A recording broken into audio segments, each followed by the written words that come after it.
Kemudian kalau Rasulullah SAW idza kana inda rajuli imra'atani falam yahdid bainahuma ja'a yawmal qiyamati wa syaqqahu sa'ibun.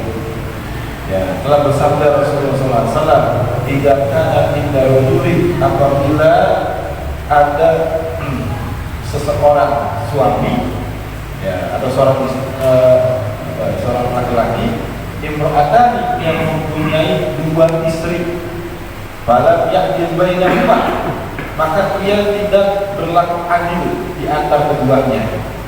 Ja'a yaumul qiyamati, datang pada hari kiamat, wa saqahu sa'idun, sedangkan sisinya terjatuh atau dalam keadaan salah satu sisi tubuhnya miring, gitu ya. Jadi kita di laki-laki yang merdeka memang diperbolehkan menikahi seorang perempuan melebihi daripada satu. Batasnya berapa? 4. Ya. Nikahilah seorang perempuan 1, kalau enggak 2, 3, 4. Kalau enggak mampu, maka kalau mampu berlaku adil, maka cukup 1. Ya. Meskipun kerang di dalam pernikahan diperbolehkan menikahi perempuan lebih daripada 1, tapi ingat harus berlaku adil. Jangan kita hanya kepada yang muda saja kita adil. Yang udah tua tak pernah dicolek-colek itu. Yang tua tak pernah digilir. Ya, yang tua udah tak pernah diperhatikan lagi. Dua amat ini hidup beda. Tempatnya di mana? Di muda dulu. Maka itu namanya sifat yang tidak adil. Kalau kita condong kepada salah satunya atau lebih suka, memang masalah hati kita nggak bisa bohong. Ya, manusia kadang-kadang nggak bisa mengendalikan kalau di dalam masalah mana yang lebih dicintai antara isi-isinya. Pasti ada salah satunya tuh di antara yang 4 tadi. Si fulana misalnya, itu mah gak ada masalah karena pribadi hubungannya. Yang menjadi permasalahan adalah ada di sini adalah zokir. Ya, seperti apa? Seperti menggilir di antara istri-istrinya. Gak boleh menggilir hanya pada istri yang nomor 3. Nomor 1 gak pernah digilir. Hari ini cuma 3, besok 4, besok lagi 3, besok 4. Dua-dua tuh digilir tuh. Yang pertama, kedua gak pernah digilir, gak pernah diinemin. Nah, itu gak boleh, itu namanya gak adil namanya itu. Kalau kita udah punya istri lebih daripada 1, siap untuk menggilir.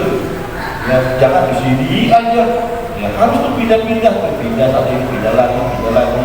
Hari ini nomor 1, besok nomor 2, nomor 3, 4, terus begitu gilir.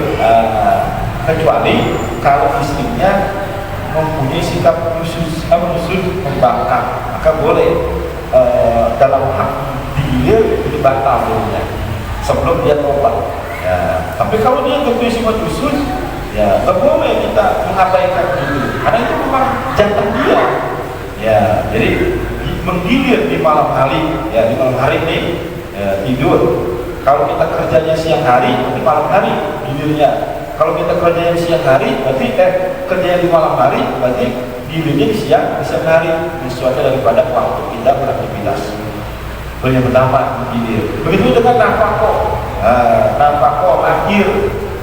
Jangan sampai isi yang pertama dan kasih nafkah. Yang dikasih nafkah kepada siapa? Istri yang paling cakep, yang paling muda. Istri pertama usaha sendiri, dagang sendiri. Orang kasih nafkah suaminya, suami istri muda aja. Zolim nih suaminya, nggak adil namanya. Makanya kalau punya dua, ya bikin nafkah. isi yang pertama dikasih 1 juta, isi kedua 1 juta juga. Ya, kecuali kalau punya anak berbeda, isi pertama anaknya 5, isi kedua anaknya 1 doang, maka gedean isi pertama kasihnya jangan disamain karena kebutuhannya berbeda. Jadi adil itu bukan berarti sama, sesuai dengan kebutuhannya, harus seperti itu. Ya.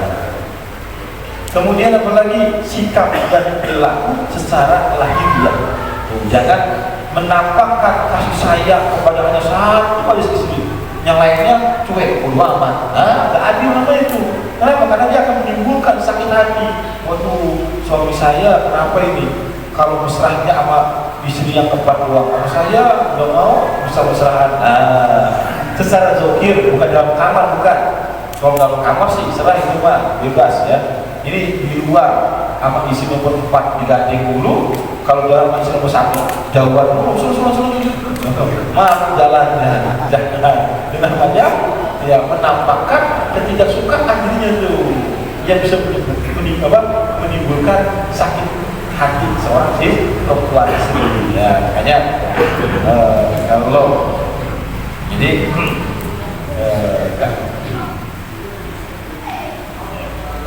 para ulama, keadilan yang wajib adalah dalam hal materi, waktu, bukan daripada perasaan. Ya.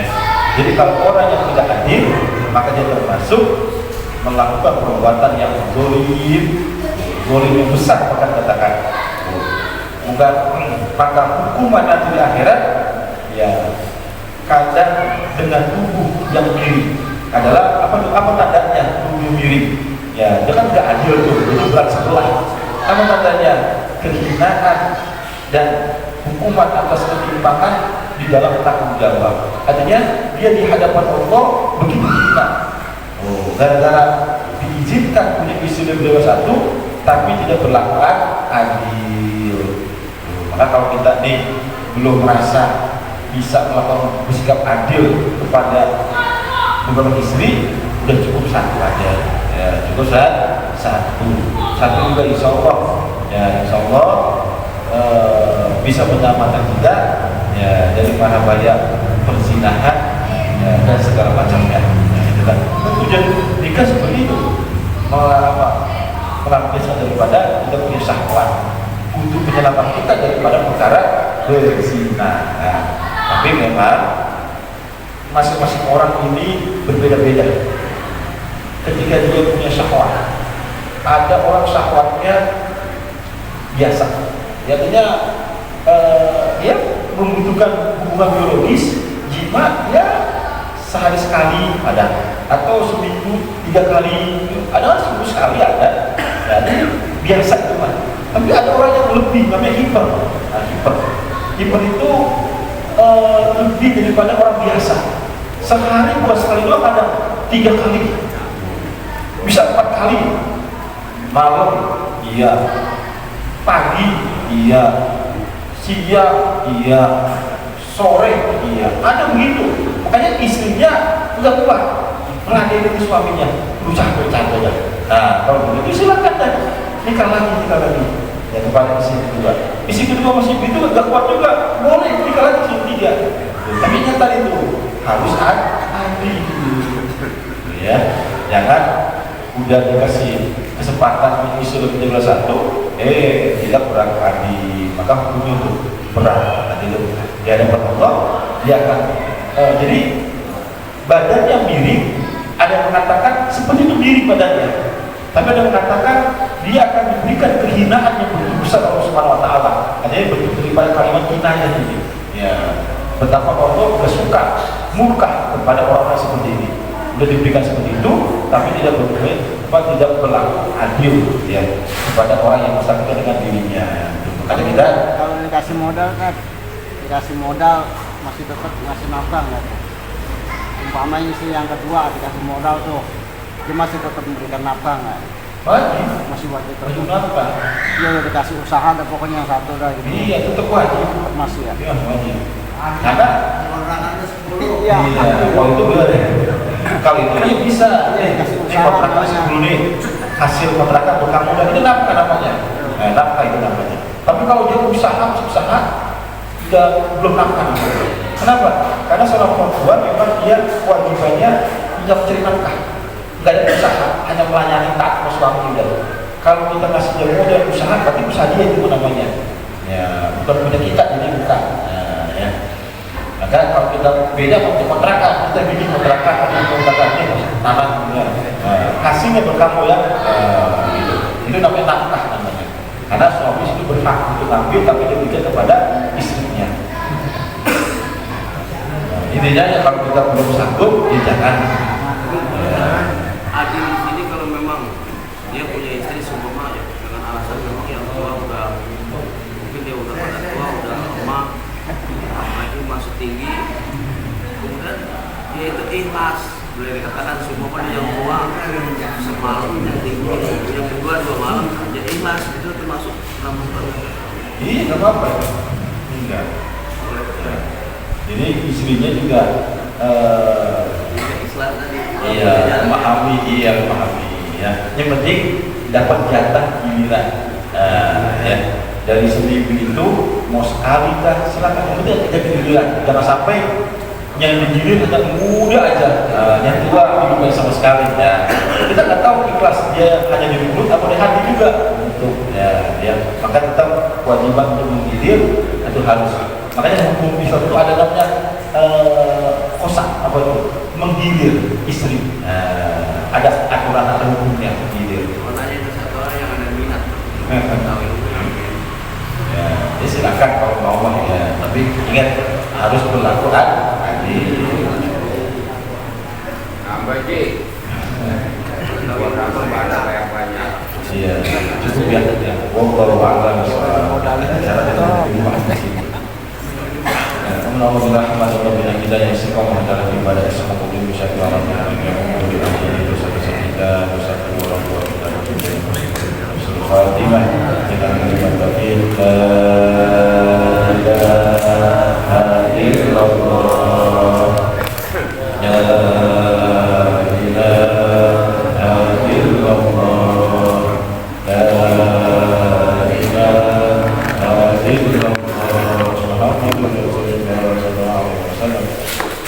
Al-Fatihah.